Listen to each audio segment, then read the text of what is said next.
ನಿಮ್ಮವಣಿ ವೀಕ್ಷಕರಿಗೆ ನಮಸ್ಕಾರ.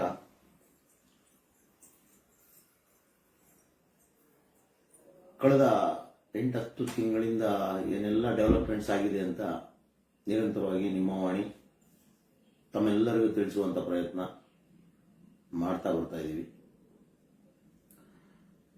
ಆದರೆ ಮೊನ್ನೆ 15ನೇ ತಾರೀಕು ಅಕ್ಟೋಬರ್ 15ಕ್ಕೆ ಸರ್ಕಾರದ ಒಂದು ನಿರ್ಧಾರದ ಅಡಿಯಲ್ಲಿ 20-30 ನಿವೇಶನ ಒಳಗಡೆ ಇರುವಂತಹ ಕಟ್ಟಡಗಳಿಗೆ ಒಂದು ವಿದ್ಯುತ್ ಸರಬರಾಜಿನ ಒಂದು ತಿದ್ದುಪಡಿ ತರಲಾಗುತ್ತೆ. 15ನೇ ತಾರೀಕು ಅದಕ್ಕೆ ಸರ್ಕಾರ ಒಂದು ಪತ್ರನ ಹೊರಡಿಸುತ್ತೆ. ಆದರೆ 5-6 ದಿನ ಆದಮೇಲೆ ಬೆಸ್ಕಾಮು ಅದಕ್ಕೆ ಒಂದು ಆರ್ಡರ್ನ ಹಾಕುತ್ತೆ. ಇನ್ಮೇಲಿಂದ GBA ವ್ಯಾಪ್ತಿಯಲ್ಲಿ ಬರುವಂತಹ 20-30 ನಿವೇಶನಗಳಿಗೆ ವಿದ್ಯುತ್ ಸಂಪರ್ಕ ಕೊಡಬಹುದು, G+2 ಅಥವಾ Still+3 ಅಂತ. ಅದು ಕೊಟ್ಟ ಮೇಲೂ ಒಂದಿಷ್ಟು ಗೊಂದಲಗಳು, ಅದನ್ನು ತಿಳಿಸ್ತೀನಿ ಏನು ಗೊಂದಲ ಅಂತ. ಅದಾದ್ಮೇಲೆ ರಾಜ್ಯ ಸರ್ಕಾರ ಮತ್ತೆ ಇನ್ನೊಂದು ಪತ್ರವನ್ನು ಹೊರಡಿಸುತ್ತೆ, ಆದೇಶ ಹೊರಡಿಸುತ್ತೆ. GBA ಹೊರತಾಗಿ ಕರ್ನಾಟಕದ ಮಹಾನಗರ ಪಾಲಿಕೆಗಳು, ಮುನ್ಸಿಪಾಲಿಟಿ ಈ ಒಂದು ವ್ಯಾಪ್ತಿಯಲ್ಲಿ ಕರೆಂಟ್ನ ಕೊಡಬಹುದು ಅಂತ. ಅಲ್ಲಿಗೆ ಗ್ರಾಮಾಂತರ ಪ್ರದೇಶನ ಕಡೆಗಣಿಸಿದ್ರ ಸರ್ಕಾರ. ಗ್ರಾಮಾಂತರ ಪ್ರದೇಶಕ್ಕೆ ಯಾಕೆ ಹೋಲ್ಡ್ ಮಾಡಿ ಇಟ್ಟಿದ್ದಾರೆ? ಇದು ನಮಗೂ ಗೊಂದಲ ಇದೆ. ಮನೇಲಿ ಇದೇನು ಆ ಒಂದು ಗ್ರಾಮಾಂತರ ಪ್ರದೇಶದಲ್ಲಿ ಮನೆ ಕಟ್ಟಿರುವಂತಹ ಆ ಭಾಗದ ಜನರಿಗೂ ತುಂಬಾ ಗೊಂದಲ ಇದೆ. ಮೊನ್ನೆ ಶ್ರೀಮತಿ ಶಾಲಿನಿ ರಜನೀಶ್ ಮೇಡಮ್ ಅಂದ್ರೆ ನಮ್ಮ ಚೀಫ್ ಸೆಕ್ರೆಟರಿ, ಮುಖ್ಯ ಕಾರ್ಯದರ್ಶಿಗಳು ವಿಧಾನಸೌಧ, ಅವ್ರನ್ನ ಭೇಟಿ ಮಾಡಿದೆ. ಒಂದು 5 ಪಾಯಿಂಟ್ಗಳು ಅಂದ್ರೆ ಏನು, ಮೊದಲನೇದಾಗಿ ಈ 30-40 ವಿಸ್ತೀರ್ಣದ ಒಂದು ನಿವೇಶನಗಳಿಗೆ G+2 Still+3 ಇರುತ್ತೆ.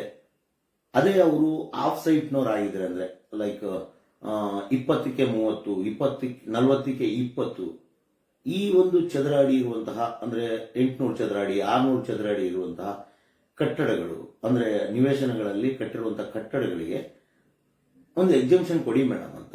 ಏನು ಅವರು ಏನು 30-40ರಲ್ಲಿ G+2 ಕಟ್ಟಿದ್ರೆ ಅರ್ಧ ಸೈಟಿಗೆ ಅವ್ರು 3-4 ಇನ್ನೊಂದು 2 ಎಕ್ಸ್ಟ್ರಾ ಫ್ಲೋರ್ ಕಟ್ಟಿರ್ತಾರೆ, ಅಥವಾ ಇನ್ನೊಂದು ಫ್ಲೋರ್ ಕಟ್ಟಿದ್ರೆ ಅವ್ರು ದಯವಿಟ್ಟು ಅದೊಂದು ಅನುಕೂಲ ಮಾಡಿಕೊಡಿ, ಒಂದು ಎಕ್ಸಂಪ್ಷನ್ಸ್ ಕೊಡಿ. ಇವತ್ತು ಇದಕ್ಕೆ ಎಕ್ಸಂಪ್ಷನ್ಸ್ ಕೊಟ್ಟಿದ್ದೀರಾ, ಗೊತ್ತಿಲ್ಲದೆ ಒಂದಿಷ್ಟು ಜನ ಕಟ್ಬಿಟ್ಟಿದ್ದಾರೆ. ಒಂದು ಮೇಲ್ಗಡೆ ರೂಮ್ ಕಟ್ಬಿಟ್ಟಿರ್ತಾರೆ, ಇರದೇ ಒಂದು 600 ಚದರ ಅಡಿಲಿ ಅವರು ಎಷ್ಟೋ ಪ್ಯಾಸೇಜ್ಗಳನ್ನ ಬಿಟ್ಕೊಂಡು 1 ಅಥವಾ 2 ಅಥವಾ 1.5 ಅಡಿ ಎಷ್ಟು ಪ್ಯಾಸೇಜ್ಗಳನ್ನ ಬಿಟ್ಕೊಂಡು, ಪಾರ್ಕಿಂಗ್ ಜಾಗ ಬಿಟ್ಕೊಂಡು, ಅವ್ರು ಬಂದಿರೋ ಲೋನಲ್ಲಿ ಅವ್ರಿಗೆ ಏನೋ ಒಂದು ಪ್ಲಾನ್ಸ್ ಇರುತ್ತೆ ರೀ. ಏನೋ ಈ ಪಾಪ ಮಧ್ಯಮ ವರ್ಗ ಕಡುಬಡತನದಲ್ಲಿ ಒಂದು ಯಾವುದೋ ಒಂದು ಪುಟ್ಟು ಸೈಟ್ ಮಾಡ್ಕೊಂಡ್ಬಿಟ್ಟಿರ್ತಾರೆ. ಆ ಪುಟ್ಟು ಸೈಟಲ್ಲಿ ಒಂದು ಪುಟ್ಟು ಮನೆ ಕಟ್ಬೇಕನ್ನ ಅವರ ಅಭಿಲಾಷೆ, ಅವರ ಆಸೆ ಇರುತ್ತೆ. ಅದರಲ್ಲಿ ಒಂದಿಷ್ಟು ಬಾಡಿಗೆ ಬರೋ ಥರನೋ ಅಥವಾ ಏನೇನೋ ಯೋಚನೆ ಇರುತ್ತೆ. ಅತಿ ಸಾಮಾನ್ಯ ಮನುಷ್ಯನಿಗೆ ಯಾವ್ದು ಒಂದಿಷ್ಟು ಕ್ಯಾಲ್ಕುಲೇಷನ್ಸ್ ಇರ್ತವೆ, ಯಾವ್ದು ಒಂದಿಷ್ಟು ಸೇವಿಂಗ್ಸ್ ಇರ್ತವೆ, ಅವ್ನು ಏನೇನೋ ಇರುತ್ತೆ ಮುಂದೆ. ಯಾಕಂದ್ರೆ ಪುಟ್ಟದ್ರಲ್ಲೇ ಅವನು ಖುಷಿ ಪಡುವಂತ ವ್ಯಕ್ತಿ. ತುಂಬಾ ಚಿಕ್ಕದಾಗಿ ಆಸೆಗಳನ್ನ ಇಟ್ಕೊಂಡಿರ್ತಾನೆ. ಆ ಚಿಕ್ಕ ಆಸೆಗಳು ನೆರವೇರ್ಲಿಲ್ಲ ಅಂದ್ರೆ ಅವನಲ್ಲಿ ಆಗೋ ಗೊಂದಲ ಇದೆಯಲ್ಲ ಸಾಮಾನ್ಯನಲ್ಲಿ, ಅದು ನಿಮ್ಮಂತ ಸಾಹುಕಾರರಿಗೆ, ವಿಧಾನಸೌಧದಲ್ಲಿ ಕೂತಿರೋರಿಗೆ, ದೊಡ್ಡ ದೊಡ್ಡ ಬಂಗ್ಲೆ ಮಾಡ್ಕೊಂಡಿರೋರಿಗೆ ಆ ಒಂದು ನೋವು, ಪೇನ್ ನಿಮ್ಗೆ ಗೊತ್ತಾಗಲ್ಲ. ಯಾಕೆ ಹೇಳಿ, ನೀವು ಒಂದಾನೊಂದು ಕಾಲದಲ್ಲಿ ಬಡತನದಿಂದನೇ ಬಂದಿರ್ತೀರ. ಅಧಿಕಾರಿಗಳಾಗಿರ್ಬೋದು ಅಥವಾ ಹಲವಾರು ರಾಜಕಾರಣಿಗಳಾಗಿರ್ಬೋದು, ನೀವು ಸಹ ಬಡತನದಿಂದನೇ ಬಂದಿರ್ತೀರ. ಒಂದು ಮಾತಿದೆ, ಮಾಡಿ ಹತ್ತದ ಮೇಲೆ ಏಣಿ ಒದಿಬಾರ್ದು ಅಂತ. ಆ ಕ್ಯಾಟಗರಿ ಸೇರಿದವ್ರು ನೀವು. ಹೇಳಿದ್ಯಾ ಕಮರ್ಷಿಯಲ್ ಅಂದ್ರೆ ಅಂಗಡಿ ಮುಂಗಟ್ಟುಗಳಿಗೆ ಕರೆಂಟ್ ಕೊಡಬೇಡಿ ಅಂತ.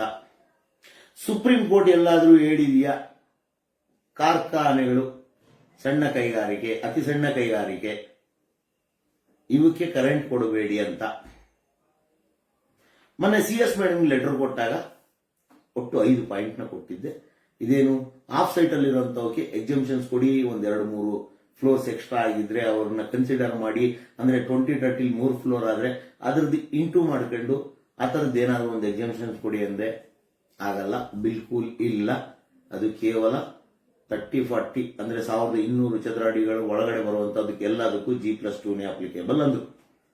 ಇವತ್ತು ಎಷ್ಟೋ ಜನ ಪಾಪ ಗೊತ್ತಿಲ್ದೇನೋ ಗೊತ್ತಿದ್ದೋ ಅಥವಾ ಏನೋ ತಪ್ಪಾಗಿನೋ ಒಂದು ಟ್ಯಾಂಕ್ ರೂಮ್ ಕೆಳಗಡೆ, ಅಂದ್ರೆ ಏನು ಟ್ಯಾಂಕ್ ಓವರ್ ಟ್ಯಾಂಕ್ ಇಡ್ತಾರಲ್ಲ, ಟ್ಯಾಂಕ್ ಕೆಳಗಡೆ ಒಂದು 4 ಗೋಡೆ ಕಟ್ಬಿಟ್ಟು ಅದಕ್ಕೊಂದು ಕಿಟಕಿ ಬಾಗಿಲು ಇಟ್ಬಿಟ್ಟು ಕರೆಂಟು ತಗೊಂಡಿಲ್ಲ, ಕೆಲವರೆಲ್ಲ ವೈರಿಂಗು ಮಾಡಿಸಿಲ್ಲ, ಕಿಟಕಿ ಬಾಗಿಲು ಇಟ್ಟಿದ್ದಾರೆ, ಏನೋ ಸ್ಟೋರ್ ರೂಮ್ ಹಾಕೊಳ್ಳೋಣ, ಇನ್ನೊಂದು ಮತ್ತೊಂದು ಕಸ ಕಡ್ಡಿ ಹಾಕೊಳಕ್ಕೆ ಇರ್ತದೆ ಅಂತ, ಅದಕ್ಕೂ ಕರೆಂಟ್ ಕೊಡ್ತಾ ಇಲ್ಲ.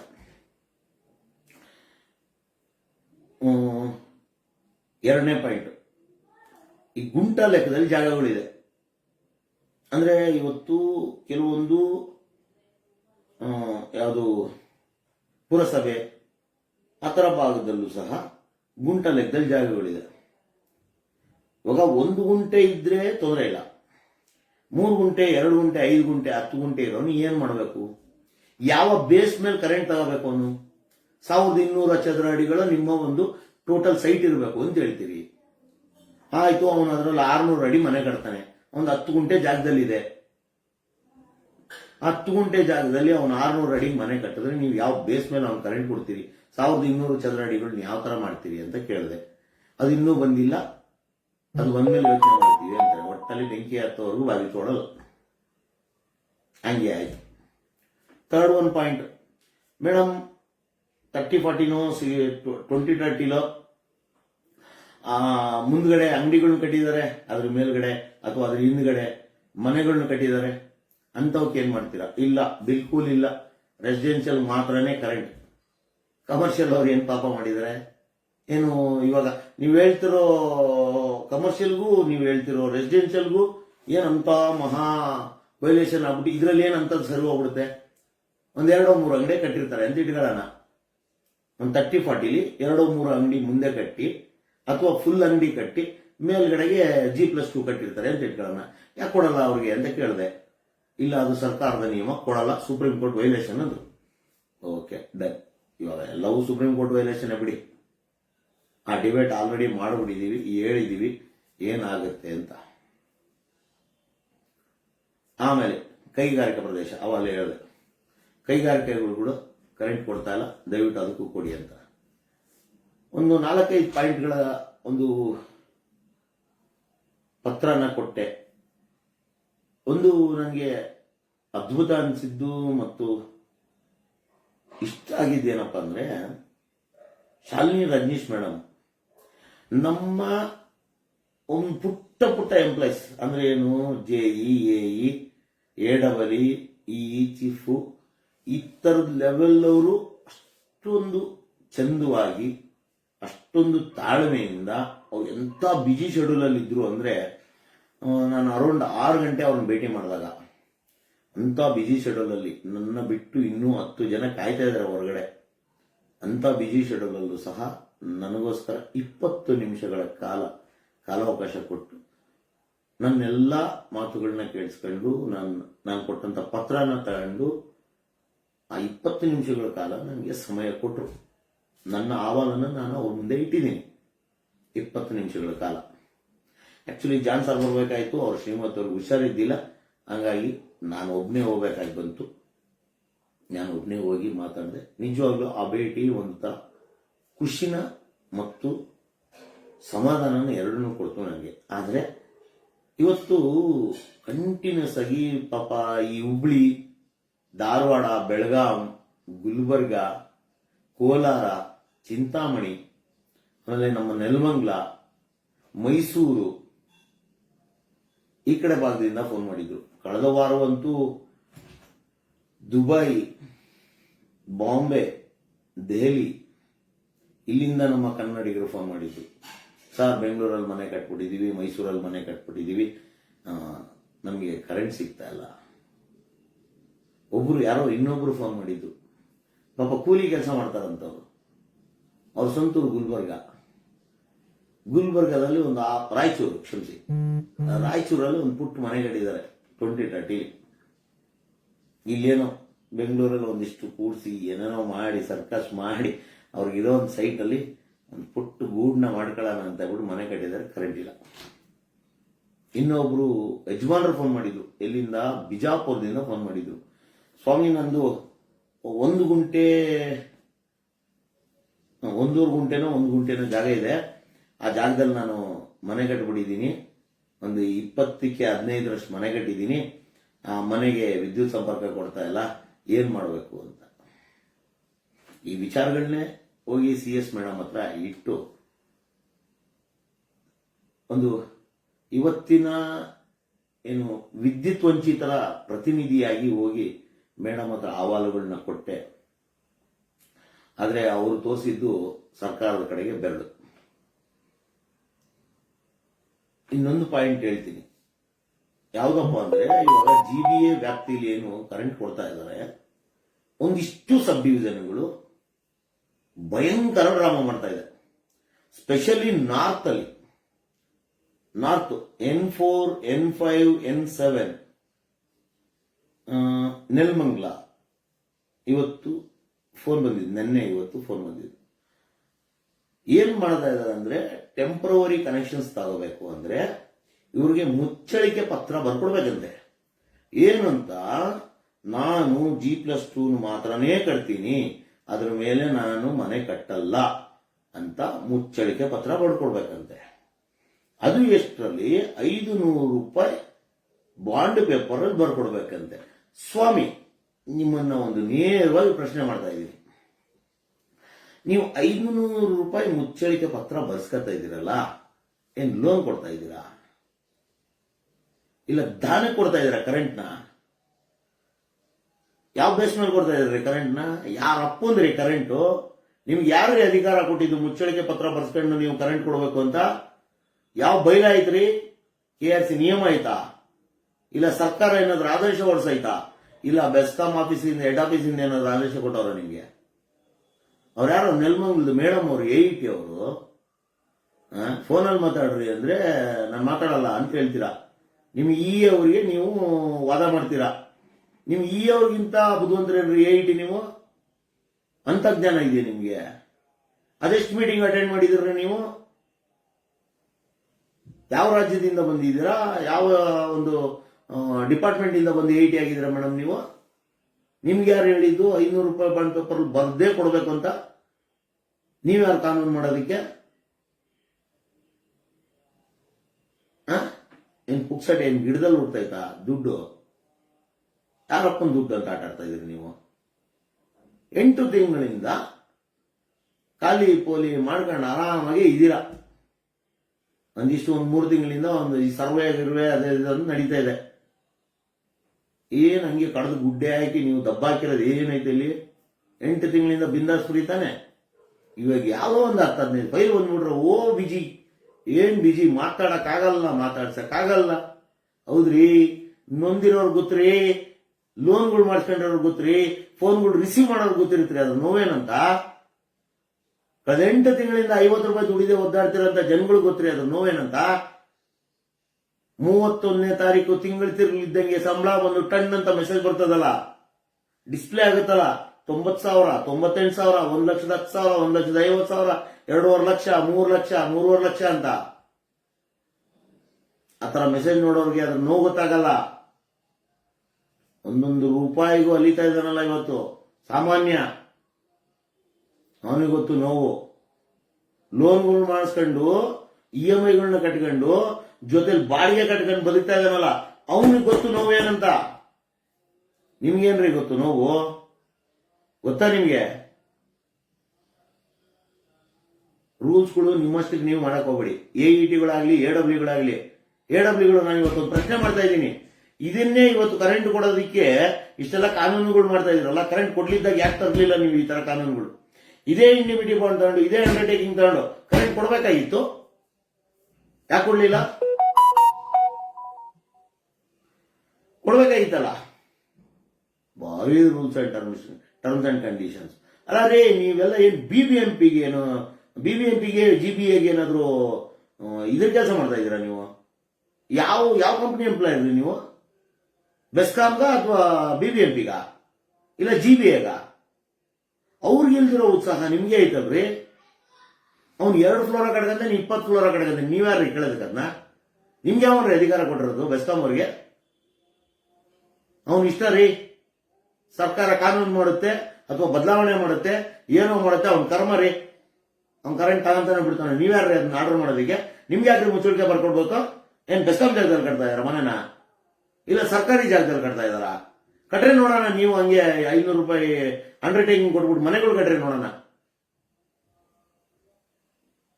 ಕಾಮನ್ ಸೆನ್ಸ್ ಇಲ್ಲಿದಂಗೆ ಇಲ್ಲಿದ್ವಲ್ಲ ಕಾನೂನುಗಳು ಮಾಡ್ಕೊಂಡು. ಯಾರೇ ನಿಮ್ಗೆ ಅಧಿಕಾರ ಕೊಟ್ಟಿರೋದು? ಇವನ್ನೆಲ್ಲ ಆಟಗಳು ಆಡ್ತೀರ, ಆಟಗಳನ್ನ. ಸರ್ಕಾರ ಹೇಳಿದೆ ಯಾವುದೇ ಕಂಡೀಷನ್ಸ್ ಇಲ್ಲ. ಆಮೇಲೆ ಇನ್ನ ಕೆಲವೊಂದು ಸಬ್ ಡಿವಿಷನ್ಗಳಲ್ಲಿ ಗ್ರೌಂಡ್ ಫ್ಲೋರ್ ಅಲ್ಲಿ ಕಿಚನ್ ಕಟ್ಟಿದ್ರೆ ಕೊಡಲ್ಲ.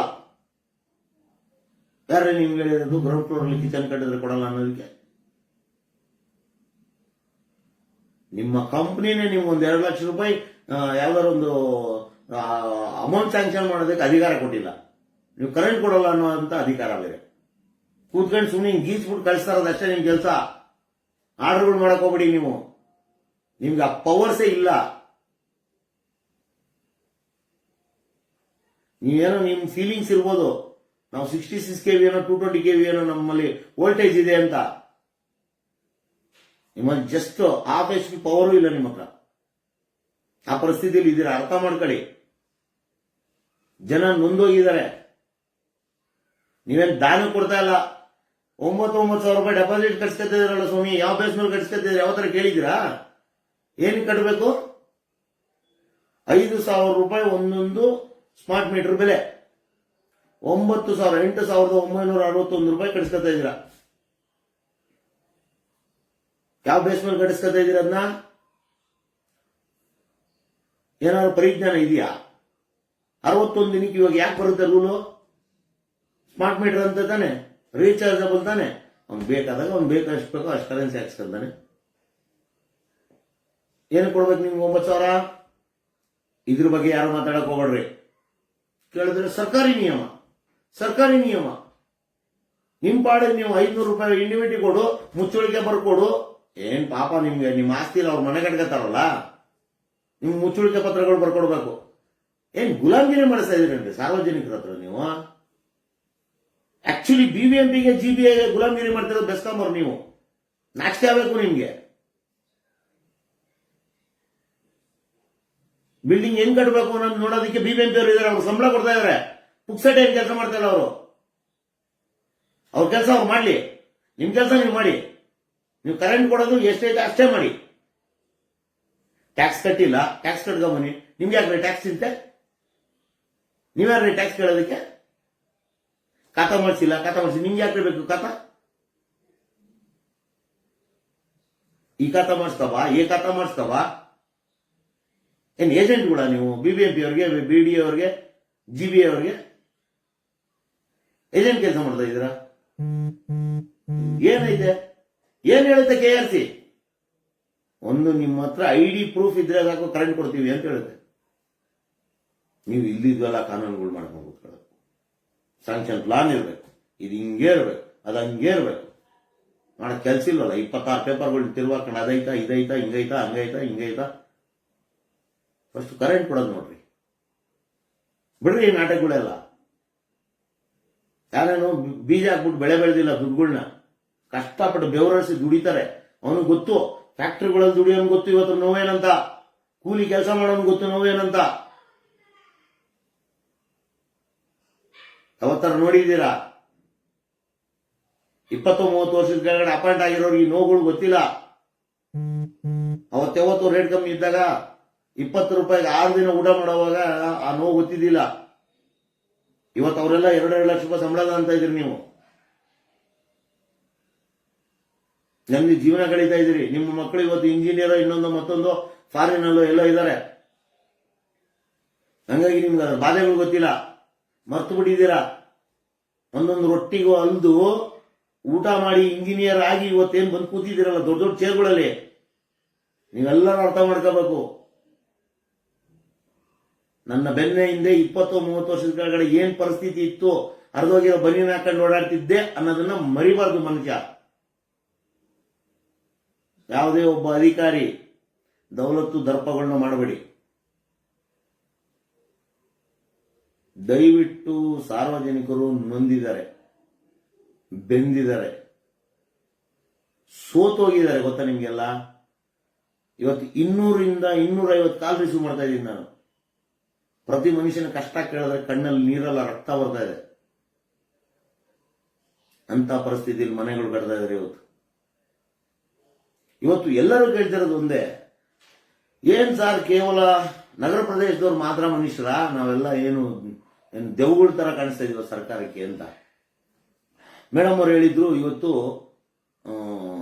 ಸಚಿವ ಸಂಪುಟದಲ್ಲಿ ಏನೋ ನಿರ್ಧಾರ ಮಾಡ್ಬಿಡ್ತೀವಿ ಅಂತ. ನಾನು ಸಿದ್ದರಾಮಯ್ಯನವರು 6 ಗಂಟೆಲಿ ಪೋಸ್ಟ್ ಹಾಕಿದ್ರು, ನೋಡಿದೆ ಫೇಸ್ಬುಕ್ ಅಲ್ಲಿ. ಓಹೋ, ಏನೋ ಮಾಡಿರ್ಬೋದಪ್ಪ ಸಾಹೇಬ್ರು, ಅಟ್ಲೀಸ್ಟ್ ಏನೋ ಒಂದು ಗ್ರಾಮೀಣ ಪ್ರದೇಶದ ಜನರಿಗೆ ಒಂದು ಸಿಹಿ ಸುದ್ದಿ ಏನಾದ್ರು ಕೊಟ್ಟಿರ್ತಾರೆ ಅಂತ ಅನ್ಕೊಂಡ್ರೆ ಎಂತದು ಇಲ್ಲ, ಮಾತುಕತೆನೇ ಇಲ್ಲ. ಅದು ಏನ್ರಿ ಇಷ್ಟ ದಿನ ನಗರ ಪ್ರದೇಶದವ್ರ ಬಗ್ಗೆ ಪಡ್ಕೊಂಡ್ವಿ, ಇವಾಗ ಗ್ರಾಮೀಣ ಪ್ರದೇಶದವ್ರು ಪಾಪ ಅವ್ರು ಏನ್ರಿ ತಪ್ಪು ಮಾಡಿದಾರ್ರಿ? ಅವ್ರವ್ರ ಜಮೀನುಗಳಲ್ಲಿ ಅವ್ರವ್ರ ಮನೆ ಕಟ್ಕೊತ ಇದಾರೆ, ಬಿಡ್ರಿ. ನಿಮ್ಮಂಗೆ ಕೆರೆಗಳನ್ನ ನುಂಗಿ, ಬಡವರ ಜಾಗಗಳನ್ನ ನುಂಗಿ, ಕಂಡ್ಕೊಂಡವ್ರಗಳ ಆಸ್ತಿಗಳನ್ನ ಕದ್ದು ಮುಚ್ಚಿ ಸಬ್ ರಿಜಿಸ್ಟರ್ ಆಫೀಸಲ್ಲಿ ರಿಜಿಸ್ಟರ್ ಮಾಡ್ಕೊಂಡು ಅವ್ರ ಬಂಗ್ಲೆಗಳು ಕಟ್ತಾ ಇಲ್ಲ ಸ್ವಾಮಿ, ಮಾಲ್ಗಳು ಕಟ್ತಾ ಇಲ್ಲ ಸ್ವಾಮಿ, ಕೆರೆ ಜಾಗಗಳು ನುಂಗಿಲ್ಲ ಸ್ವಾಮಿ. ಅವರು ಬಡವ್ರನ್ನ ಎದುರಿಸಿ ಬೆದರಿಸಿ 5-10 ಕೊಟ್ಬಿಟ್ಟು ಜಾಗ ರಿಜಿಸ್ಟರ್ ಮಾಡ್ಕೊಂಡಿಲ್ಲ ಸ್ವಾಮಿ. ಅವರು ಸೇವಿಂಗ್ಸ್ ಮಾಡಿ, ಸಾಲ ಮಾಡಿ, ಕೈಕಾಲು ಹಿಡಿದು ಬಡ್ಡಿ ಸಾಲ ತಗೊಂಬಂದು ಒಂದು ಸೈಟ್ನ ತಗೊಂಡು ಮನೆ ಕಟ್ಟಬೇಕು, ಕಟ್ಟಿದೀವಿ, ಕಟ್ತೀವಿ, ಏನೋ ಮಾಡೋಣ, ನಂದೊಂದು ಗೂಡು ಮಾಡ್ಕೊಳ್ಳೋಣ, ನನ್ನ ಮಗಳಿಗೊಂದು ಗೂಡು ಮಾಡೋಣ, ನನ್ನ ಮಗನಿಗೊಂದು ಗೂಡು ಮಾಡೋಣ. ಒಂದು ಕಮಿಟ್ಮೆಂಟ್ ಹೆಂಗಿರ್ತದೆ ಗೊತ್ತೇನ್ರಿ ಬಡವಂದು? ನೀವು ಯಾವ ತರ ಯೋಚನೆ ಮಾಡಿದ್ರೇನ್ರಿ? ನಿಮ್ಮ ಮಕ್ಕಳೆಲ್ಲ ಫಾರಿನಲ್ಲೋ ಇನ್ನೊಂದು ಮತ್ತೊಂದು ಓದಿರ್ತವೆ, ಯಾರನ್ನೋ ಒಬ್ರು ಲವ್ ಮಾಡ್ತವೆ, ಚಲಜಾವ್ ಚಳವಳಿ. ಅವ್ರದ್ದು ಹಂಗಿಲ್ಲ ರೀ. ಅವ್ರದ್ದು ಒಂದಿಷ್ಟು ಪುಟ್ಟ ಪ್ರಪಂಚ, ಆ ಪುಟ್ಟ ಪ್ರಪಂಚದಲ್ಲಿ ಪುಟ್ಟ ಪುಟ್ಟ ಆಸೆಗಳು. ತನ್ನ ಮಗಳನ್ನ ಗಂಡು ನೋಡಕ್ ಬಂದಾಗ ತನ್ನೊಂದು ಸ್ವಂತ ಮನೆ ಅಂತ ಹೇಳ್ಕೋಬೇಕು, ಅಥವಾ ತನ್ನ ಮಗನಿಗೆ ಒಂದು ಹೆಣ್ಣು ಕೊಡಕ್ಕೆ ಹೆಣ್ಣು ತರಕ್ ಹೋದಾಗ ನನ್ನ ಸ್ವಂತ ಮನೆ ಇದೆ ಅಂತ ಹೇಳ್ಕೋಬೇಕು. ಆಮೇಲೆ ಹೆಂಡತಿ ಮೈ ಮೇಲೆ ನೀವು ನೋಡಿ ಬಡವ್ರದ್ದು ಆಕ್ಚುಲಿ ಪಾಪ ಈ ತಾಳಿ ಸಾರುಗಳನ್ನ ಕರಿಮಣಿಲಿ ಹಾಕೊಂಡಿರ್ತಾರೆ, ಅದರಲ್ಲೇ ಕೂಡ್ಸಿಟ್ಟು ಅದರಲ್ಲಿ ಇನ್ನೂ ಕೆಲವು ದುರದೃಷ್ಟಗಳು ಏನಪ್ಪಾ ಅಂದ್ರೆ, ಕೆಲವು ಮಕ್ಕಳು ವ್ಯಸನಿಗಳಾಗ್ಬಿಟ್ಟಿರ್ತವೆ, ಗಂಡಂದ್ರ ವ್ಯಸನಿಗಳಾಗ್ಬಿಟ್ಟಿರ್ತಾರೆ, ಕೆಲವರು ಹೆಣ್ಮಕ್ಳು ದಾರಿ ತಪ್ಪಿಟ್ಟಿರ್ತವೆ. ಅದರಲ್ಲೂ ಏನೇನೋ ಕಷ್ಟಪಟ್ಟು ಒಂದ್ ಸೈಟಲ್ಲಿ ಒಂದು ಪುಟ್ಟು ಗೂಡು ಕಟ್ಕತ್ತವ್ರಿ. ನಿಜವಾಗ ನಾನು ಅವತ್ತಿಂದ ಹೇಳ್ತಾ ಇದ್ದೀನಿ, ಇವತ್ತಿನ ಒಂದು 20-30 ಸೈಟಲ್ಲಿ ಒಂದು ಅದ್ಭುತವಾದ ಒಂದು ಗೋರಿನೂ ಕಟ್ಕೊಳಕ್ಕಾಗಲ್ಲ. ಇವತ್ತು ಡೆಲ್ಲಿಲಿರುವಂತಹ ಮಹಾನೀಯರ ಏನು ಅವರ ಒಂದು ಇದೆಯಲ್ಲ, ದಫನ್ ಮಾಡಿರೋ ಜಾಗಗಳು ಎಕರೆ ಗಟ್ಟಲೆ ಐತ್ರಿ, 100 ಎಕರೆ ಐತ್ರಿ. ಅವತ್ತು ತೀರ್ಕೊಂಡಿರೋರ್ಗೆ 100 ಎಕರೆ ಜಾಗದಲ್ಲಿ ಅವರೊಂದು ಸ್ಮಾರಕ ಅಂತಾನೋ ಏನೋ ಒಂದು ಮಾಡಿದ್ದೀರಾ. ಇಲ್ಲಿ ಬದುಕಿರೋರಿಗೆ ಕರೆಂಟ್ ಕೊಡ್ತಾ ಇಲ್ಲ, ನೀರು ಕೊಡ್ತಾ ಇಲ್ಲ. ಯಾವ ಕರ್ಮ ಇದು? ಯಾವ ಸುಪ್ರೀಂ ಕೋರ್ಟ್ ಹೇಳ್ತು ನಿಮ್ಗೆ ಈ ರೂಲ್ಗಳನ್ನ? ಆಕ್ಚುಲಿ ಸುಪ್ರೀಂ ಕೋರ್ಟ್ ರೂಲಲ್ಲಿ ಇದೆಯಾ ಇದು? ಸರಿ, ಇವತ್ತು ಸುಪ್ರೀಂ ಕೋರ್ಟ್ ರೂಲಲ್ಲೇ ಇದ್ರೆ ಸುಪ್ರೀಂ ಕೋರ್ಟ್ ಆಗಿದೆಯಲ್ಲ ನಿಮ್ಮ ಅನುಕೂಲಕ್ಕೆ ಮಾಡಿ ಅಂತ. ಇವಾಗ ಜಿಬಿಎ ವ್ಯಾಪ್ತಿಗೆ ತಂದಂತಹ ಒಂದು ತಿದ್ದುಪಡಿ ಗ್ರಾಮೀಣ ಪ್ರದೇಶಕ್ಕೆ ಯಾಕೆ ತರಕ್ಕಾಗಲ್ಲ? ಎಷ್ಟು ದಿನ ಬೇಕು RDPR ಅವ್ರಿಗೆ? ಎಷ್ಟು ದಿನ ರೂರಲ್ ಡೆವಲಪ್ಮೆಂಟ್ ಅಥಾರಿಟಿ ಅವ್ರಿಗೆ ಏನ್ ಮಾಡ್ತಾ ಇದ್ದೀರಾ? ಪ್ರಿಯಾಂಕ್ ಖರ್ಗೆ ಅವರ ನೀವು ಒಂದು ಕೆಲಸ ಮಾಡಿ, ಪಂಚಾಯತ್ ರಾಜ್ ನಿಮ್ದೇ ಅಲ್ವಾ? ನೀವು ಈ ಚಿತ್ತಾಪುರಕ್ಕೆ ಸೀಮಿತರಾಗ್ಬಿಡಿ. ನಿಮ್ಗೆ ಏನು ಕೊಟ್ಟಿದಾರಲ್ಲ ಇವಾಗ ಶಾಸಕ ಸ್ಥಾನ, ಸರಿ ಸಚಿವ ಸ್ಥಾನ ಬಿಟ್ಬಿಡಿ. ನೀವು ಪಾಪ ಇವಾಗ ಏನಂದ್ರೆ ನಿಮಗೆ ದಲಿತರನ್ನ ಎತ್ಕಡ್ಬೇಕು, RSS ನ ತೆಗೊಳ್ಬೇಕು, ಅರಾಜಕತೆ ಸೃಷ್ಟಿ ಮಾಡಬೇಕು, ನಿಮಗೆ ರಾಜಕಾರಣ ಮಾಡಬೇಕು. ನೀವು ಮಾಡಿ, ಬಿಟ್ಬಿಡಿ ಇದನ್ನ. ಯಾರಾದ್ರೂ ಬೇರೆಯವರಾದ್ರೂ ನೋಡ್ಕೊಳ್ಳಿ ಅದನ್ನ. ಅಲ್ಲ ರೀ, ದಿನ ಆಯ್ತು ಒಂದು ಗ್ರಾಮೀಣ ಪ್ರದೇಶದ ಜನರು ನೋವು ಕೇಳ್ತಾ ಇಲ್ವಲ್ರಿ ನೀವು. ದಿನಕ್ಕೆ 26 ಪೋಸ್ಟ್ಗಳು ಹಾಕ್ತೀರ. ಬಿಜೆಪಿ ಅವ್ರ ಹಂಗೆ, RSS ಅವ್ರು ಹಿಂಗೆ, ಬಿಜೆಪಿ ಅವ್ರ ಹಂಗೆ, RSS ಹಿಂಗೆ. ಯಾವ್ದಾದ್ರು ಒಬ್ಬ ವ್ಯಕ್ತಿನ ಇವತ್ತಿನವರೆಗೂ ಏನಪ್ಪಾ ನಿನ್ ಕಷ್ಟ, ಕರೆಂಟ್ ಇದೆಯಾ, ನೀರಿದೆಯಾ, ನನಗೆ ಸಂಬಳ ಕೊಡ್ತಾ ಇದೀಯಾ ಸ್ವಾಮಿ, ನಿನ್ ಕಷ್ಟ ಏನಂತ ಯಾವತ್ತಾರ ಕೇಳಿದ್ದೀರಾ? ಬಿಜೆಪಿ ಅವರು ದಲಿತ ವಿರೋಧಿಗಳು, RSS ನವರು ಉಗ್ರಗಾಮಿಗಳು, ನೀವೊಬ್ಬರೇ ಮಹಾನ್ ಶ್ರೇಷ್ಠ ವ್ಯಕ್ತಿಗಳು. ನಿಮ್ಗೆ ರಾಜಕಾರಣ ಅಂತ ತೆವಲು, ನೀವು ರಾಜಕಾರಣ ಮಾಡಿ. ನಿಮ್ಮ ರಾಜಕಾರಣ ನಮ್ಗೆ ಬೇಕಾಗಿಲ್ಲ ಸ್ವಾಮಿ. ನಾವು ಕಡಬಡವರು, ನಾವು ಸಾಮಾನ್ಯರು. ನಿಮ್ಮ ರಾಜಕಾರಣದ ಉಚ್ಚಾಟ ನಮ್ಗೆ ಬೇಕಾಗಿಲ್ಲ. ಹಾಳಾಗೋರಿ ಏನಾರು ಮಾಡ್ಕೊಂಡು. ನಿಮ್ಮ ರಾಜಕಾರಣಕ್ಕೆ ನಮ್ಮ ಆಶಯಗಳಿಗೆ ಪೆಟ್ರೋಲ್ ಹಾಕಿ ಬೆಂಕಿ ಅಂಟಿಸಬೇಡಿ. ಮಾಡಿ, ರಾಜಕಾರಣ ಮಾಡಿ, ದಯವಿಟ್ಟು ಮಾಡ್ಬೇಕು ನೀವು. ಯಾಕಂದ್ರೆ ನಿಮ್ಮ ನರನಾಡಿಗಳಲ್ಲಿ ರಾಜಕಾರಣವೇ ಹರಿತಾ ಇರೋದು, ಬೇರೆ ಇನ್ನೇನಿಲ್ಲ. ರಾಜಕಾರಣ ಅಂದ್ರೆ ನಿಮ್ದೇನಪ್ಪ ಅಂದ್ರೆ ತಂದಿಟ್ಟು ತಮಾಷೆ ನೋಡೋದು ಅಂತ ಆ ತರ ಆಗ್ಬಿಡೈತೆ. ಸಾರ್ವಜನಿಕರ ಸೇವೆ ಇಲ್ವೇ ಇಲ್ಲ, ನಯಾ ಪೈಸ ಎಳ್ಳಷ್ಟಿಲ್ಲ. ನಿಮ್ಮ ಗ್ರಾಮ ಪಂಚಾಯತಿಗಳಲ್ಲಿ ಲೈಟ್ ಆಫ್ ಆಗಲ್ಲ, ನಿಮ್ಮ ಗ್ರಾಮ ಪಂಚಾಯತಿಗಳು ಆಫೀಸ್ಗಳು ನೆಟ್ಗಿಲ್ಲ, ನಿಮ್ಮ ಗ್ರಾಮ ಪಂಚಾಯತಿಗಳಲ್ಲಿ ರೋಡ್ಗಳಿಲ್ಲ, ನಿಮ್ಮ ಗ್ರಾಮ ಪಂಚಾಯತಿಲಿ ನೈರ್ಮಲ್ಯ ಇಲ್ಲ, ನಿಮ್ಮ ಗ್ರಾಮ ಪಂಚಾಯತಿಗಳಲ್ಲಿ ಕುಡಿಯಕ್ಕೆ ನೀರಿಲ್ಲ, ರೋಗ ರುಜಿನೆ 336 ಶಾಲೆಗಳು ನೆಟ್ಗಿಲ್ಲ, ಸ್ಕೂಲ್ಗೆ ಹೋಗಿ ಮಕ್ಕಳಿಗೆ ಫೆಸಿಲಿಟೀಸ್ ಇಲ್ಲ. ಇದೆಯಾ? ಯಾವತ್ತಾರು ನೋಡಿದಿರ ಪಂಚಾಯತ್ ರಾಜ್ ಅವರು? ನಿಮ್ಮ PDOಗಳು ನೋಡಿದಿರ ಯಾವತ್ತಾರು? ಕಂದಾಯ ಇಲಾಖೆಯವರು ಯಾವತ್ತಾರು ತಲೆ ಹಾಕಿ ನೋಡಿದಿರ ಆ ಕಡೆಗೆ? ರಾಜಕಾರಣ ಮಾಡಬೇಕು. ನಿಮ್ಮ ಅಧಿಕಾರಿಗಳೆಲ್ಲ ಕೊಳ್ಳೆ ಹೊಡ್ಕೊಂಡು ಅವ್ರ ಪಾಡ್ಗೆ ಅವರು ಈ ಯಾವುದು ನರೇಗಾ ಪರೇಗ ದುಡ್ಡುಗಳು ಹೊಡ್ಕೊಂಡು JCB ಕೆಲಸ ಮಾಡಿಸ್ಕೊಂಡು ಅವ್ರು ಮಜಾ ಮಾಡ್ಲಿ. ನೀವಿಲ್ಲಿ ಚಿತ್ತಾಪುರ, ಗುಲ್ಬರ್ಗ, ಬೆಂಗಳೂರು, ಪಥಸಂಚಲನ, RSS, ಹಿಂದೂ, ದಲಿತ, ನೀವು ಇದನ್ನ ಮಾಡ್ಕೊಂಡು ಓಡಾಡಿ. ಇನ್ನು ವಿರೋಧ ಪಕ್ಷದಲ್ಲಿರುವಂತವ್ರು ಅವ್ರೇನು ಮನುಷ್ಯರೋ ಇಲ್ಲ ಇನ್ನೇನಾದ್ರೂ ನನಗಂತೂ ದೇವರನಿಗೆ ಅರ್ಥ ಆಗ್ತಿಲ್ಲ. ಅಲ್ಲ ರೀ, ನೀವು ಏನಕ್ರೆ ಇದ್ದೀರಾ ಎರಡು ಪಕ್ಷದವ್ರು? ವಿರೋಧ ಪಕ್ಷದಲ್ಲಿ ನೀವು ಏನ್ರೇ ಮಾಡ್ತಾ ಇದ್ದೀರಾ? ಈ ದುರಾಡಳಿತ ಮಾಡ್ತಿರುವಂತ ಸರ್ಕಾರದ ಕಿವಿ ಹಿಂಡಂತ ಕೆಲಸ ಮಾಡಕ್ಕಾಗಲ್ಲ ನಿಮ್ ಕೈಲಿ. ಏನು ಕೂತಿದ್ರೆ ನೀವು ವಿರೋಧ ಪಕ್ಷದಲ್ಲಿ? ಅಲ್ಲ, ಇಷ್ಟು ಜನಕ್ಕೆ ಇಷ್ಟೊಂದು ತೊಂದರೆ ಆಗ್ತಾ ಇದೆ, ಲೆಟರ್ಗಳು ಕೊಟ್ಟಿದ್ದೀವಿ, ಏನ್ ಸ್ವಾಮಿ ಹಿಂಗಾಗಿದೆ ಅಂತ ಹೇಳಿದೀವಿ ಅಷ್ಟೇ. ಸದನದಲ್ಲಿ ಮಾತಾಡಿದ್ರೆ ಮುಗಿದೋಯ್ತು. ಇನ್ ಚಳಿಗಾಲ ಅಧಿವೇಶನ ಬರ್ಬೇಕು ನಿಮಗೆ. ಬೆಳಗಾಮಲ್ಲೇ ಮಾತಾಡೋದಿನ್ನ, ನೀವು ಸೆಂಟ್ರಲ್ ಮಾತಾಡಕ್ ಹೋಗ್ಬಿಡ್ರಿ, ಹುಳ ಬಿಟ್ಬಿಡ್ತಾವಲ್ಲ ಮಾತಾಡಿದ್ರೆ. ಹಂಗಾಗಿ ಮಾತಾಡಕ್ ಹೋಗ್ಬಿಡ್ರಿ ಸೆಂಟ್ರಲ್ಲಿ. ಯಾವನ್ ಹೆಂಗ್ ಸತ್ರೇನು, ನೀವು ರಾಜಕೀಯ ಮಾಡ್ರಿ. ಪ್ರಿಯಾಂಕರ್ಗೆ ಸರಿ ಇಲ್ಲ, ಕೃಷ್ಣ ಬೈರೇಗೌಡ ಸರಿ ಇಲ್ಲ, DK ಶಿವಕುಮಾರ್ ಅಡ್ಜಸ್ಟ್ಮೆಂಟ್ ರಾಜಕಾರಣ ಮಾಡ್ತಾರೆ, ಸಿದ್ದರಾಮಯ್ಯ ಅನ್ಫಿಟ್ಟು, ಇಂಥವನ್ನೇ ಮಾಡ್ಕೊಂಡು ಓಡಾಡ್ರಿ. ಇಲ್ಲಿ ನಿಮ್ಮ ದೊಂಬರಾಟಗಳನ್ನ ಟಿವಿಲಿ ನೋಡ್ಕೊಂಡು, ಮೊಬೈಲ್ ಅಲ್ಲಿ ನೋಡ್ಕೊಂಡು ಜನಸಾಮಾನ್ಯ ಅಪ್ಪ ಪುಣ್ಯ ತುಮ್ರಪ್ಪ ಒಳ್ಳೊಳ್ಳೆ ಕೆಲಸ ಮಾಡ್ತಾ ಇದ್ದಾರೆ ಅಂತ ಕೈ ಮುಕ್ತಾರೆ. ಒಬ್ಬೊಬ್ಬ ರಾಜಕೀಯ ನಾಯಕಂದು ಫೋಟೋ ಇಟ್ಬಿಟ್ಟು ಹೂವು ಹಾಕಿ ಪೂಜೆ ಮಾಡ್ಬೇಕು ಸ್ವಾಮಿ. ಆಹಾ, ಏನ್ ಪಾಪ ಮಾಡಿದ್ವು ನಿಮ್ಮೆಲ್ಲ ದುರಾಡಳಿತದಲ್ಲಿ. ನಾವೆಲ್ಲ ಪ್ರಜೆಗಳಾಗಿದ್ದೀವಲ್ಲ, ನಮ್ಮಂತ ಪಾಪಾತ್ಮರು ಇಡೀ ಭೂಮಿ ಮೇಲೆ ಯಾರಿಲ್ಲ ಸ್ವಾಮಿ.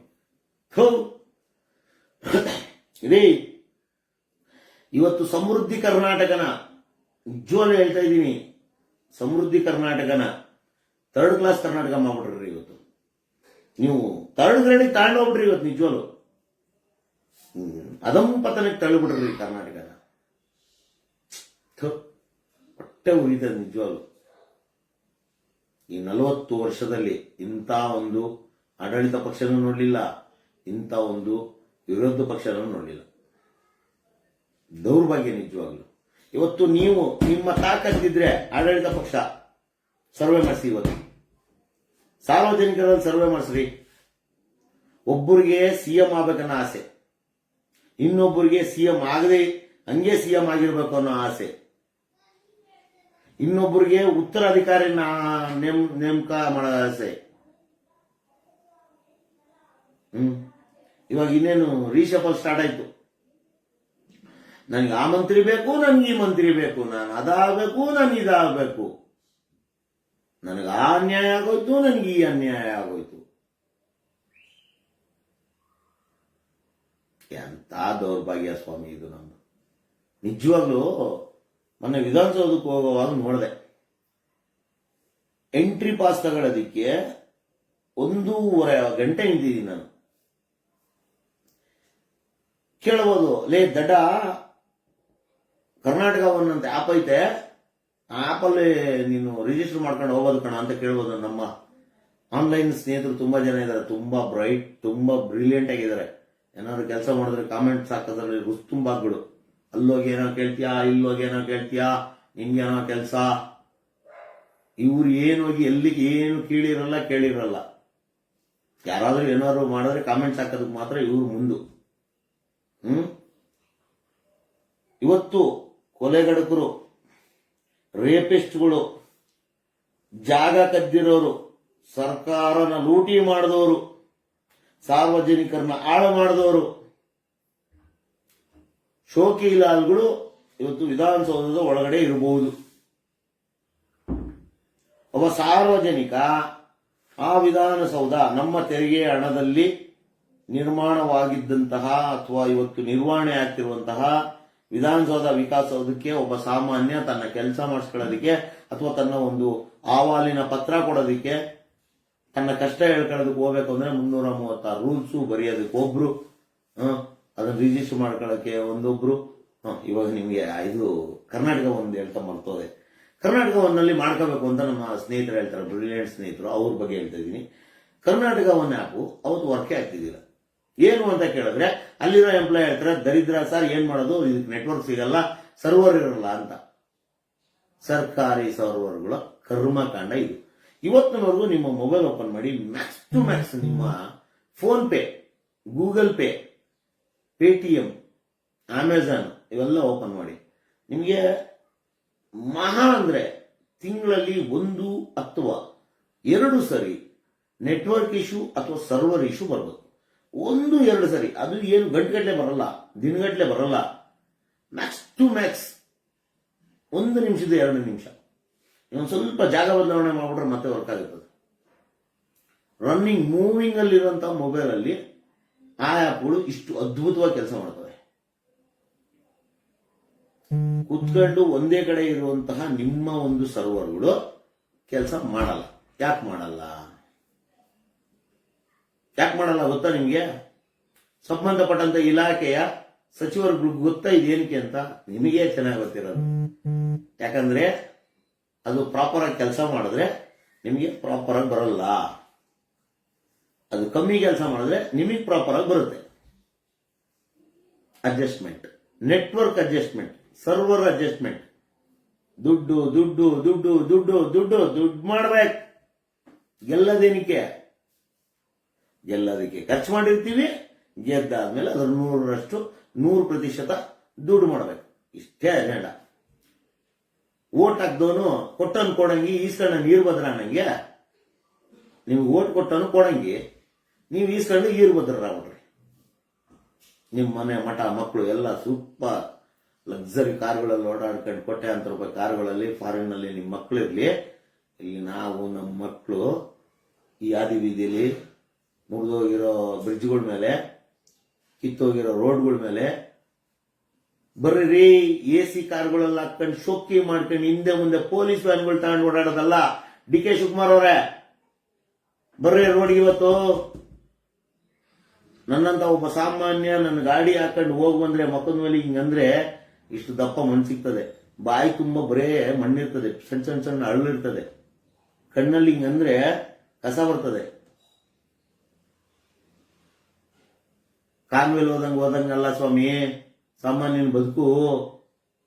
ಮಫ್ಲರ್ಗಳು ಹಾಕೊಂಡು ಬೆಂಗಳೂರು ರೌಂಡ್ ಹೊಡಿತಾ ಇದ್ರಲ್ಲ, ಅಲ್ಲಿಲ್ಲ ಬೆಂಗಳೂರು ದರ್ಶನ. ಕಾಲ್ನಡಿಗೆಯಲ್ಲಿ ಬನ್ನಿ, ಕಾರಲ್ಲಿ ಹೋಗ್ಬಿಟ್ಟು ಕಬ್ಬನ್ ಪಾರ್ಕು ಲಾಲ್ಬಾಗ್ ನೋಡೋದಲ್ಲ. ಕಾಲ್ನಡಿಗೆಯಲ್ಲಿ ಬಂದು ಸಾಮಾನ್ಯ ಜನ ಬದುಕ್ತಿರೋಂಥ ಏರಿಯಾಗಳಲ್ಲಿ ನೋಡ್ರಿ ಅವ್ರ ಪರಿಸ್ಥಿತಿ ಏನಂತ ಗೊತ್ತಾಗುತ್ತೆ.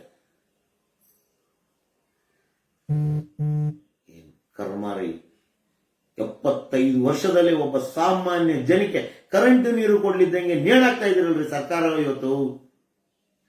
ನಿಮ್ಗೇನು ಅನಿಸ್ತದೇ ಇಲ್ವಲ್ರಿ? ಖಂಡಿತವಾಗ್ಲು ನೀವು ಇದೇ ಧೋರಣೆನ ಮುಂದುವರಿರಿ.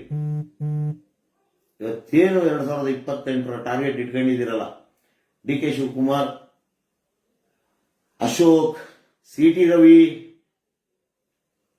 ಮುಂದೆ ಸಿಎಂ ಆಗ್ಬೇಕು ಅನ್ಕೊಂಡಿರೋರು, ಮುಂದಿನ ಚುನಾವಣೆಯಲ್ಲಿ ಸಿಎಂ ಆಗ್ಬೇಕು ಅನ್ಕೊಂಡಿರೋರು, ಅಥವಾ ಇವತ್ತು ಸಿಎಂ ಆಗಿದ್ದು ಅದನ್ನ ಹಂಗೆ ಕಂಟಿನ್ಯೂಷನ್ ಮಾಡ್ಕೊಂಡು ನನ್ನ ಅಭಿಮಾನಿಗಳು ಹೇಳಿದರೆ ಮತ್ತೆ ಮುಂದಕ್ಕೆ ನೀವು ಚುನಾವಣೆ ನಿಲ್ಬೇಕು ಅಂತ ಹೇಳ್ತಿರೋಂಥವ್ರು, ಅಥವಾ ನಿಮ್ಮ ಮಗ ನಿಮ್ಮ ಮಗಳು MP ಆಗ್ಬೇಕು, MLA ಆಗ್ಬೇಕು, MLC ಆಗ್ಬೇಕು ಅಂತ ಏನು ಆಶಯಗಳನ್ನ ಇಟ್ಕೊಂಡಿದ್ದೀರಲ್ಲ, ಅವ್ರಿಗೆಲ್ಲ ತಕ್ಕ ಪಾಠ ಈ ಸಾರಿ ಜನ ಖಂಡಿತವಾಗ್ಲೂ ಕೊಡ್ತಾರೆ.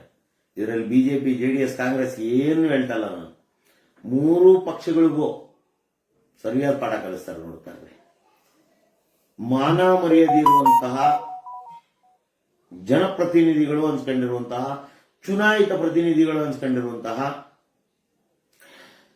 ಏನಿವತ್ತು ಸಾರ್ವಜನಿಕ ಸೇವೆ ಮಾಡ್ತೀವಿ, ಸಮಾಜ ಸೇವೆ ಮಾಡ್ತೀವಿ ಅಂತ ಸೋಗ್ ಮಾಡ್ಕೊಂಡು ಬಂದು ಕೋಟಿ ಕೋಟಿ ದುಡ್ಡು ಮಾಡಿದಂತಹ, ಮಾನ ಮರ್ಯಾದೆ ಬಿಟ್ಟಂತಹ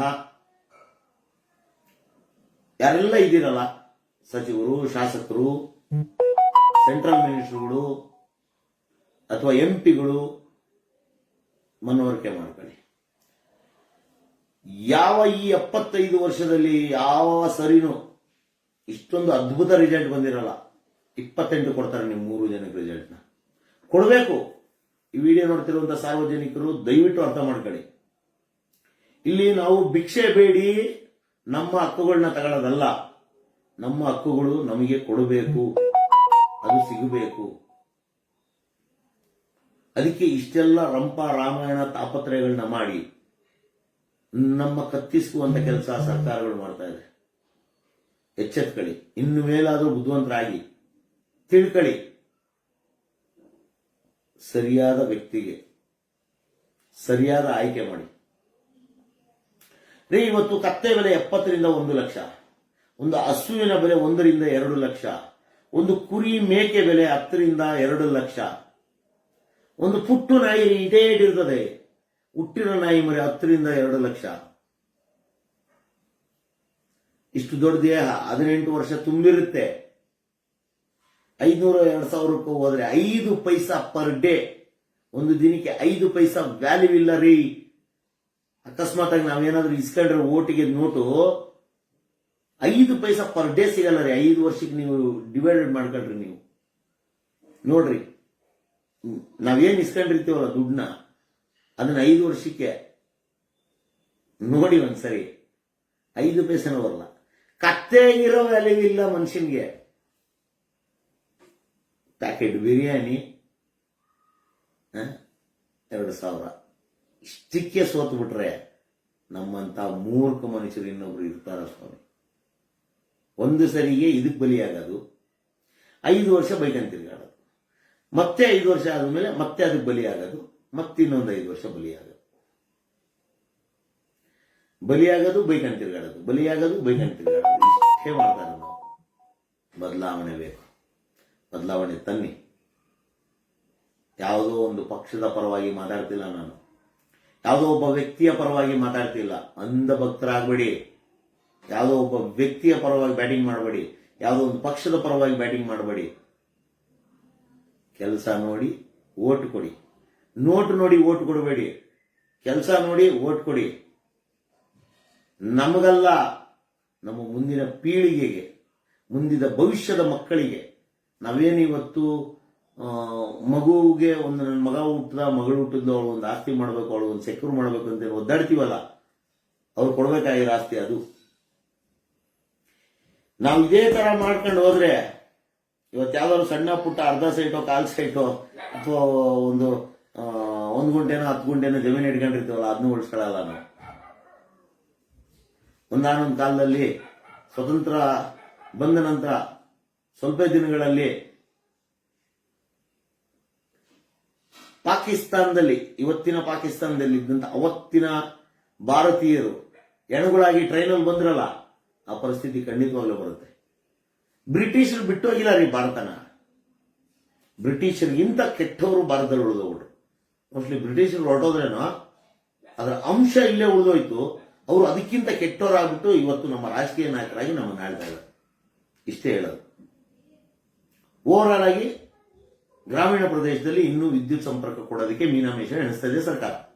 ಅದು ಯಾಕೆ ಎಣಿಸ್ತಾ ಇದೆ, ಅದು ಏನು ಮಾಡ್ತಾ ಇದ್ದಾರೆ, ರೂರಲ್ ಡೆವಲಪ್ಮೆಂಟ್ ಅವರು ಏನು ಮಾಡ್ತಾ ಇದ್ದಾರೆ ಅಂತ ಒಂದು ಅರ್ಥ ಆಗ್ತಿಲ್ಲ.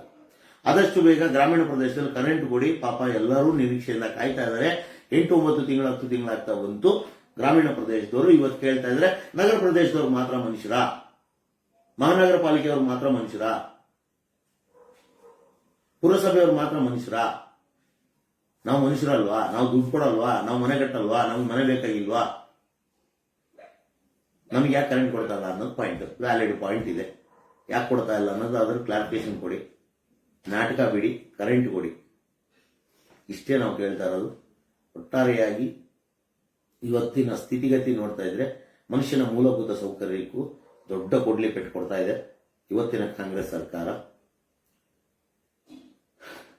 ಸುಪ್ರೀಂ ಕೋರ್ಟ್ನ ಇವರೊಬ್ಬರೇ ಪರಿಪಾಲಿಸೋದು, ಸುಪ್ರೀಂ ಕೋರ್ಟ್ನ ಇವರೊಬ್ಬರೇ ಮರ್ಯಾದೆ ಕೊಡೋದು, ಸುಪ್ರೀಂ ಕೋರ್ಟ್ ಇವರೊಬ್ಬರಿಗೆ ಸುಪ್ರೀಂ ಕೋರ್ಟ್. ಇನ್ನು ಬಿಕ್ಕ ಬೇರೆ ರಾಜ್ಯಗಳಿಗೆಲ್ಲ ಅವರೆಲ್ಲ ಸುಪ್ರೀಂ ಕೋರ್ಟ್ ಅಂದ್ರೆ ನಮ್ಗೇನು ಆಗ್ಬೇಕು, ಸುಪ್ರೀಂ ಕೋರ್ಟ್ ನಾವು ಕೇರೆ ಮಾಡಲ್ಲ ಅನ್ನೋಷ್ಟು ದುರಂಕಾರದ ವ್ಯಕ್ತಿಗಳು ಮೋಸ್ಟ್ಲಿ ಆ ರಾಜ್ಯದಲ್ಲಿ ಇರಬೇಕು. ಇವರು ಸುಪ್ರೀಂ ಕೋರ್ಟ್ನ ತಲೆ ಮೇಲೆ ಹೊತ್ಕೊಂಡು ಓಡಾಡ್ತಾ ಇದ್ದಾರೆ. ಇನ್ನೊಂದು ಲಾಸ್ಟ್ ಪಾಯಿಂಟ್ ಹೇಳಿ ಮುಗಿಸ್ಬಿಡ್ತೀನಿ, ತುಂಬಾ ಹೊತ್ತಾಯ್ತು. ಚಿತ್ತಾಪುರದ ವಿಚಾರಕ್ಕೆ ಹೈಕೋರ್ಟ್ ಒಂದು ಡಿಸಿಷನ್ ಕೊಟ್ಟಿದೆ. ಮಾಡ್ಲಿ ಬಿಡಿ, RSS ಪಥಸಂಚಲನ ಮಾಡ್ಲಿ, ಅದೇನು ತಪ್ಪಿಲ್ಲ, ಅಸಂವಿಧಾನಿಕ ಅಲ್ಲ ಅಂತ. ನೆನ್ನೆ ಸಿದ್ದರಾಮಯ್ಯನವರು ಹೇಳ್ತಾರೆ, ಇಲ್ಲ ನಾವು ಮೇಲ್ಮನವಿಗೆ ಹೋಗ್ತೀವಿ ಅಂತ. ಸ್ವಾಮಿ ಸಿದ್ದರಾಮಯ್ಯನವರೇ, ಅಹಿಂದ ಪಕ್ಷದ ಮಹಾನಾಯಕರೇ, ಹಿಂದುಳಿದ ವರ್ಗದ ಅನ್ನದಾತರೆ, ಬಡವರ ಬಂಧು, ಅನ್ನರಾಮಯ್ಯ, ಕರುಣಾಮಯಿ ಸಿದ್ದಣ್ಣ, ಏನ್ ಮಾಡ್ತಾ ಇದ್ರಣ್ಣ? ಇದೇ ಕರೆಂಟಿನ ವಿಚಾರಕ್ಕೆ, ಇದೇ ಸುಪ್ರೀಂ ಕೋರ್ಟ್ಗೆ ಯಾಕೆ ಮೇಲ್ಮನವಿಗೆ ಹೋಗ್ಲಿಲ್ಲಣ್ಣ? DK ಶಿವಕುಮಾರ್ ಸಾಹೇಬ್ರೆ, ಏನಾರ ಆದ್ರೆ ಮೇಲ್ಮನವಿಗೆ ಹೋಗ್ತೀವಿ, ಚಾಲೆಂಜ್ ಮಾಡ್ತೀವಿ ಅಂತೀರಲ್ಲ, ನೀವ್ಯಾಕೆ ಮಾಡಲಿಲ್ಲ? ಸುಪ್ರೀಂ ಕೋರ್ಟ್ನ ನೀವು ಚಾಲೆಂಜ್ ಮಾಡಬೇಡಿ, ಸುಪ್ರೀಂ ಕೋರ್ಟ್ ಕೇಳಿ, ಸ್ವಾಮಿ ನಮ್ದು ಈ ತರ ಆಗುತ್ತೆ, ಗ್ರಾಮೀಣ ಪ್ರದೇಶದ ಜನರಿಗೆ ತೊಂದರೆ ಆಗುತ್ತೆ, ನೋಡಿ ಇದನ್ನ ಇನ್ನೊಂದ್ಸಲ ಪರಿಷ್ಕರಿಸಿ ಅಂತ ಯಾಕೆ ನೀವು ಹೋಗ್ಲಿಲ್ಲ ಸ್ವಾಮಿ? ಇಂಥವೆಲ್ಲ ಬೇಕಾಗಿಲ್ಲ ನಿಮಗೆ. ರಾಜಕಾರಣ ಮಾಡಬೇಕು, ಜನರನ್ನ ಒಕ್ಲೆಬ್ಬಿಸ್ಬೇಕು, ಮೈಂಡ್ ಡೈವರ್ಟ್ ಮಾಡಬೇಕು. ಎದ್ದು ಬಿಡ್ತಲ್ಲ ಇವಾಗ, ಏನು ರಸ್ತೆ, ಮಳೆ, ನೀರು, ಸಾವು, ನೋವು, ಗುಂಡಿಗಳು, ಬಂಡೆಗಳು, ಅದನ್ನ ಡೈವರ್ಟ್ ಮಾಡಬೇಕಲ್ಲ. ಚಿತ್ತಾಪುರಕ್ಕೆ ತಗೊಂಡೋಗಿ ಬಿಡ್ಬಿಡ್ರಿ. ಬೆಂಗಳೂರು ಟು ಡೈರೆಕ್ಟ್ ಚಿತ್ತಾಪುರ, ಜನರ ಚಿತ್ತ ಚಿತ್ತಾಪುರದತ್ತ. ಬೆಂಗಳೂರಲ್ಲಿ ಯಾವೊಂದು ತಲೆಗೆಡಿಸ್ಕೋಬಾರ್ದು. ಚಿತ್ತಾಪುರಕ್ಕೆ ಹೋಗ್ಬಿಡ್ಬೇಕು, ಚಿತ್ತಾಪುರ ನೋಡ್ತಾ ಇರ್ಬೇಕು. RSS ಏನ್ ಮಾಡ್ತಾ ಇದೆ, ದಲಿತ ಸಂಘಟನೆಗಳು ಏನ್ ಮಾಡ್ತಾ ಇದೆ, ಎಲ್ಲಾರ ಚಿತ್ತ ಚಿತ್ತಾಪುರದತ್ತ. ತುಂಬಾ ಒಳ್ಳೆ ಕೆಲಸ. ನೀವು ಮೇಲ್ಮನವಿಗೂ ಹೋಗಲ್ಲ, ಕೆಳಮನವಿಗೂ ಹೋಗಲ್ಲ, ನಿಮ್ಗೆ ಬೇಕಾಗೂ ಇಲ್ಲ. ಯಾರ ಹಾಳಾಗೋದ್ರೇನು, ನೀವು ನಿಮ್ದೇಗಿರಿ. ನಿಮ್ಮ ಹೆಂಡತಿ ಮಕ್ಕಳು ಫಾರಿನ್ ಟ್ರಿಪ್ಗಳು ಮಾಡ್ಕೊಂಡಿರ್ಲಿ, ಜನರ ಬಿಟ್ಟಿ ದುಡ್ಡಲ್ಲಿ ನೀವು ಶೋಕಿ ಮಾಡ್ಕೊಂಡು ಮಜಾ ಮಾಡ್ಕೊಂಡು ಒಳ್ಳೊಳ್ಳೆ ಕಾರ್ಗಳು. ಇವಾಗೇನು ಎಲ್ಲವರದು ಇನೋವಾಗಳು, ಫಾರ್ಚುನರ್ಗಳೇ. ನಿಮಗೇನು ಕುಲುಕ್ಬೇಕಾ, ಒತ್ತಬೇಕಾ, ಎತ್ತಬೇಕಾ, ಏನಾಗಬೇಕು ನಿಮಗೆ? ಬಿಟ್ಟಿ ಸವಲತ್ತುಗಳನ್ನ ಪಡ್ಕೊತಾ ಇದ್ದೀರಿ, ಸಂಭ್ರಮದಲ್ಲಿ ಇದ್ದೀರಿ ನಿಮ್ಮ ಪಾಡಿಗೆ ನೀವು. ಸಾರ್ವಜನಿಕನ ಕಷ್ಟ ನಿಮ್ಗೆ ಎಲ್ಲಿ ಕಾಣಿಸ್ಬೇಕು? ಗ್ಲಾಸ್ ಎತ್ಕೊಂಡು 120-150 ಕಿಲೋಮೀಟರ್ ಸ್ಪೀಡಲ್ಲಿ ಹೋಗ್ತದೆ ನಿಮ್ಮ ಗಾಡಿಗಳು. ನಮ್ದು ಡಗ ಡಗ ಡಗ ಡಗ ಡಗ ಅನ್ಕೊಂಡು 20 ಕಿಲೋಮೀಟರ್ ಸ್ಪೀಡಲ್ಲಿ ಹೋಗಲ್ಲ. ಅದಕ್ಕೆ ಹೆಲ್ಮೆಟ್ ಹಾಕು, ಸೀಟ್ ಬೆಲ್ಟ್ ಹಾಕು, ಇನ್ಶೂರೆನ್ಸ್ ಕಟ್ಟು, ರೋಡ್ ಟ್ಯಾಕ್ಸ್ ಕಟ್ಟು. ನಾವು ಹಿಂಗ್ ಸಾಯ್ತೀವಿ, ನೀವು ಬಿಂದಾಸ್ ಆಗಿ ಸಾರ್ವಜನಿಕರು ಬಿಟ್ಟಿ ದುಡ್ಡಲ್ಲಿ ಕ್ವಾರ್ಟರ್ಸ್ಗಳು, ಗಾಡಿಗಳು, ಪೆಟ್ರೋಲ್ಗಳು, ಕೈಗೊಂದು ಕಾಳು ಒಂದು ಆಳುಗಳು. ಏನ್ ಕರ್ಮಾರಿ ನಮ್ಮ ಕನ್ನಡದ ಜನತೆ ನಿಜವಾಗ್ಲೂ ದೌರ್ಭಾಗ್ಯ ಅಂತಾನೆ ಹೇಳಬೇಕು. ಇದು ಅಷ್ಟು ಸಮಂಜಸವಲ್ಲ, ಆದರೂ ಮಾಡ್ತಾ ಇದ್ದೀರಿ. ದೇವರು ನಿಮಗೂ ಒಳ್ಳೇದು ಮಾಡಲಿ, ಆದಷ್ಟು ಬೇಗ ಒಳ್ಳೆ ಬುದ್ಧಿ ಕೊಡಲಿ, ಬಡವರಿಗೆ ಕರೆಂಟ್ ಕೊಡುವಂತಹ ತಾಳ್ಮೆ, ಶಕ್ತಿ, ಪ್ರಜ್ಞೆ ಎಲ್ಲವನ್ನು ದಯಪಾಲಿಸಲಿ ಅಂತ ಈ ವಿಡಿಯೋನ ಇಲ್ಲಿಗೆ ಮುಗಿಸ್ತಾ ಇದ್ದೀನಿ. ನಮಸ್ಕಾರ.